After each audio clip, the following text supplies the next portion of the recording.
सर्दियों की लंबी रातों में ख़ास तौर पे जो ड्राई फ्रूट्स हैं, उसका इस्तेमाल बहुत ज़्यादा आम हो जाता है और सबसे ज़्यादा जो ड्राई फ्रूट में इस्तेमाल होने वाली चीज़ है, उसमें मूँगफली भी शामिल है। सो पीनट्स जो हैं, एक तो इसके अंदर फाइबर है, एक इसके अंदर प्रोटीन है, इसलिए अगर आपके बच्चे छोटे हैं और टाइप 1 डायबिटीज़ का शिकार हैं, तो आप उनको मूँगफली एज़ अ इवनिंग स्नैक या बेड टाइम यानी कि रात को सोने से पहले बहुत सारे बच्चों की वीकेंड पे आदत होती है या शाम को खाना खाने के 2 घंटे दोपहर के खाने के 2 घंटे के बाद शाम में कुछ ऐसी चीज़ चाहिए होती है, तो आप मूँगफली को बिल्कुल शामिल कर सकते हैं।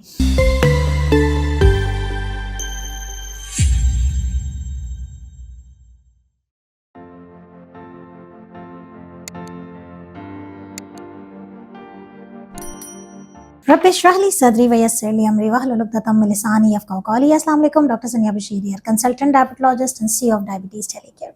उम्मीद करती हूँ कि आप लोग खैर खैरियत से होंगे और जैसे कि आप सब जानते हैं कि हम बात कर रहे हैं सर्दियों के बारे में, उन तमाम चीज़ों को डिस्कस कर रहे हैं जो कि मौसम बदलने के साथ आपको मार्केट में बहुत रेडीली अवेलेबल हैं और शुगर का पेशेंट जो है वो बहुत सारे लोग बगैर आगाही के बहुत ज़्यादती के साथ इस्तेमाल कर रहे हैं। तो जो दूसरी तरफ बहुत सारे ऐसे लोग हैं, बहुत सारी चीज़ों को छोड़ के बैठे हुए हैं कि हमें शुगर है तो हमें ये तमाम चीज़ें मना हैं।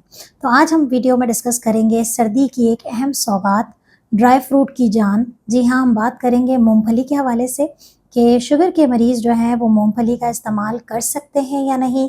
क्या इसमें कोई ख़तरे वाली बात है? क्या इसमें किसी मिक़दार का ख़्याल रखना है? कितना खाना है? कैसे खाया जाना चाहिए? और कौन से तरीके ऐसे हैं जिस तरीके से मूँगफली को इस्तेमाल नहीं करना चाहिए?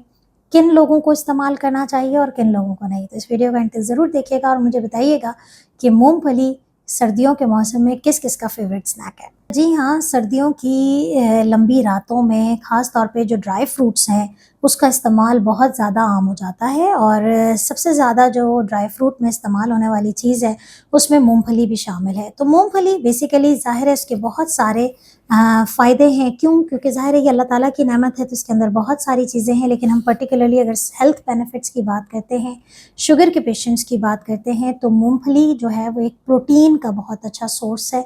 इसके अंदर फ़ैट की मिक़दार भी बहुत अच्छी पाई जाती है, लेकिन ये फ़ैट यानी कि ये जो चिकनाई है, ये अच्छी चिकनाई है, जिसे हम कहते हैं कि वो लोग जो लिपिड प्रोफ़ाइल कराते हैं और इनका एचडीएल यानी कि अच्छा कोलेस्ट्रॉल कम होता है, तो हम कहते हैं कि आप गुड फैट वाले आइटम इस्तेमाल करें, जिसमें बहुत सारी चीज़ों के साथ-साथ मूँगफली भी शामिल है। दूसरी बात ये है कि मूँगफली का जो ग्लाइसेमिक इंडेक्स है, यानी कि जो शुगर बढ़ाने की जो सतह है, वो इंतहाई कम है।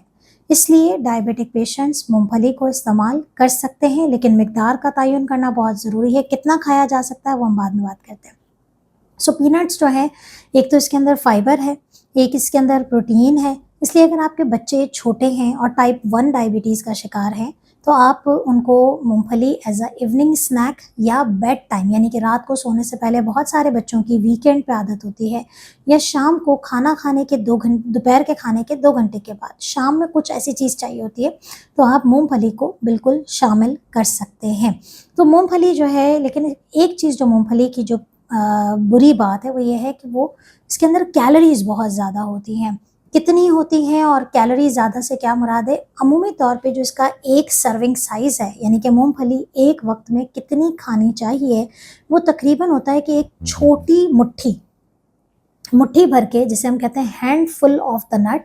और अगर मिक़दार की तयन करूँ तो 28 मूँगफलियाँ जो हैं, वो आप एक वक़्त में आराम से खा सकते हैं, जो कि बराबर होती है 5 से 6 ग्राम कार्ब के, जिसके अंदर जो है वो कैलोरीज़ तकरीबन 170 कैलोरीज़ जो हैं, 150 से पौने 200 कैलोरीज़ इसके अंदर मौजूद होती हैं। तो अगर आप ओबेसिटी का शिकार हैं तो थोड़ी-सी, यानी कि अगर मोटापा है, तो फिर ये है कि आपने थोड़ी-सी लिमिटेशन के साथ इस्तेमाल करना है या फिर कोशिश करना है कि आप ज़्यादा फिर कोई और कैलोरी इनटेक ना कर रहे हों, तो आप मूँगफली का इस्तेमाल कर सकते हैं। इसके अलावा मूँगफली को कैसे खाया जाना चाहिए? कोशिश करें कि जो फ्रेश मूँगफली मिलती है वो खाएँ। सिकी हुई या नमक लगी हुई इस तरह से इस्तेमाल कोशिश करें ना खाएँ। वो लोग जिनको मूँगफली से एलर्जी होती है, क्योंकि मूँगफली के अंदर ऐसे कंटेंट, ऐसा केमिकल मौजूद है जो कि अगर किसी की बॉडी एलर्जिक है तो उसको हो सकता है कि मूँगफली ना चले। तो अगर आप पहली दफ़ा खिला रहे हैं अपने बच्चे को या खुद खा रहे हैं, तो अमाउंट जो है वो आपने स्मॉल इस्तेमाल करनी है। दूसरी चीज़ ये है कि मूँगफली जो है, बहुत सारे लोगों को गुर्दे में पथरी का शिकार होते हैं, तो ऐसे लोगों को मूँगफली का इस्तेमाल नहीं करना चाहिए क्योंकि इसके अंदर ऑक्ज़लेट क्रिस्टल्स मौजूद होते हैं, जो कि गुर्दे में पथरी जो है जिनको होती है उनके लिए परेशानी का बाइस बन सकते हैं। तो मूँगफली को आपने इस्तेमाल करें। मूँगफली के मक्खन के बारे में हमेशा बात होती है, लेकिन इसके बारे में हमने डिटेल वीडियो बनाई हुई है कि पीनट बटर जो है वो कैसा और कितना इस्तेमाल करना चाहिए, उस पे हम बात कर चुके हैं। तो मूँगफली को आप एज़ अ स्नैक इस्तेमाल करेंगे। एट अ टाइम 28 पीनट्स यानी कि 28 मूँगफली से ज़्यादा इस्तेमाल ना करें अगर आपका मोटापे का शिकार है, और अगर आप दुबले-पतले, थिन, लीन, आपका छोटा बच्चा है, तो आप इसको जो है अच्छा एक बड़ी मुट्ठी भर के डबल क्वांटिटी में भी आप इसको दे सकते हैं। एक चीज़ और मैं मूँगफली के बारे में बताऊँ कि अगर आपका यूरिक एसिड बढ़ा हुआ रहता है, तो कोशिश करें कि मूँगफली का इस्तेमाल थोड़ा कम करें, क्योंकि इसके अंदर वो प्यूरिन मौजूद है जो अमूमी तौर पे हम हाई यूरिक एसिड पेशेंट्स को मना करते हैं।